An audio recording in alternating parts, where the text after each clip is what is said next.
is Podcast for Class. I'm your host, Kate Stepanuk, and hopefully my audio class is the audience. Since we talked about the visibility social media can bring to your podcast in last week's episode, today we'll discuss how to better frame your audio content for Facebook and Instagram.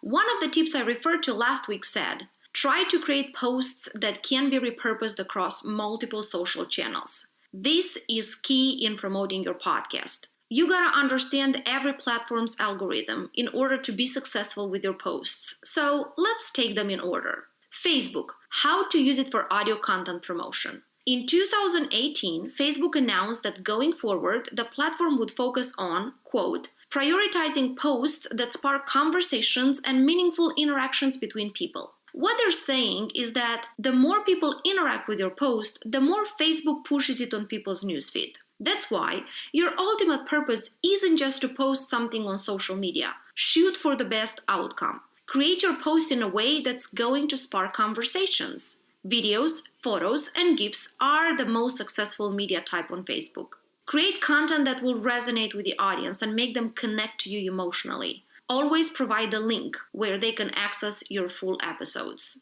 Instagram. With Instagram, you can showcase your brand's personality. Share your content through Insta stories. When you reach at least 10,000 followers, you'll be able to send your audience straight to the audio file through the swipe up feature.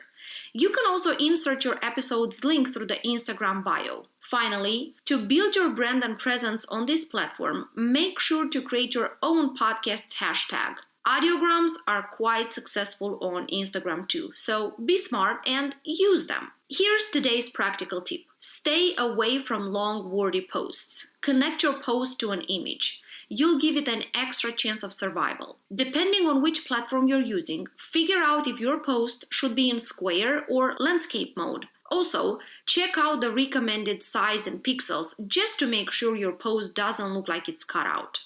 Here's the main outcome from this episode. The secret with social media is to keep posts consistent. Followers appreciate a schedule. Create a routine for them so they know when to expect your episodes. This won't just help increase visibility to your episodes, it will also develop a trust relationship with you and your podcast. Ultimately, a relationship is what you're looking for. After they've listened, you need another major click from them, right? Give a like, write a comment, and share my post. Aren't you tired of this call to action? It literally sounds like begging. I know, lots of experts say, ask this of your audience. I have a different feeling. I feel like if your product is that good, it should indirectly communicate to your public to comment, like, and share. That's how I behave with social media content. If it hooked me, I am more likely to go browse for the place that can give me more of the same stuff. Here's the bad news of the day. I'll be honest with you, if you're like me, you start to feel how your creativity hits that downside curve just after a couple of weeks. As such, try to create unique content every week.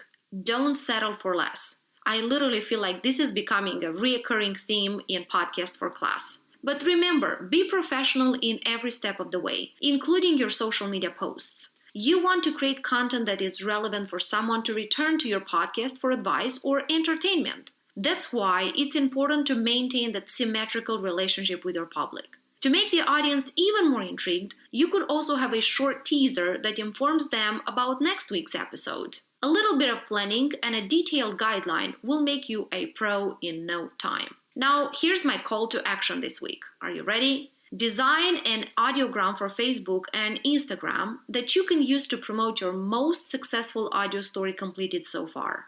Be creative and don't settle for less. This was Kate Stepanuk with Podcast for Class. I look forward to having you as my audience again next week when we'll talk about the most boring aspect of podcasting: research.